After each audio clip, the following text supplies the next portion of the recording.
বিগত আওয়ামী লীগ সরকারের পক্ষে অবস্থান নিয়ে অপসাংবাদিকতা করায় সময় টিভির কর্তা ব্যক্তিদের পদত্যাগ দাবি করেছেন প্রতিষ্ঠানটির সাবেক ও বর্তমান সংবাদকর্মীরা। এই দাবিতে দুপুর 12টায় রাজধানীর বাংলা মোটরে টেলিভিশন কার্যালয়ের সামনে তারা মানববন্ধন করেন। মানববন্ধনে সংবাদকর্মীদের পাশাপাশি অংশ নেন কয়েকজন শিক্ষার্থীও। প্রিয় নম্বর সেট করে বিকাশে সেন্ড মানি করুন ফ্রি। তারা বলেন, ছাত্র আন্দোলনের সময় আওয়ামী লীগ সরকারের পক্ষে অপসাংবাদিকতা করেছে সময় টিভি। ছাত্র হত্যার সংবাদ প্রচার না করে উল্টো দেওয়া হয়েছে উস্কানি। এই জন্য প্রতিষ্ঠানের ব্যবস্থাপনা পরিচালক আহমেদ জোবায়ের সহ সিনিয়র কয়েকজন সাংবাদিকের পদত্যাগ দাবি করা হয়।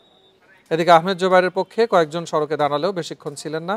সবার চাওয়া সকল গণমাধ্যমে নিশ্চিত হোক মুক্ত সাংবাদিকতার পরিবেশ।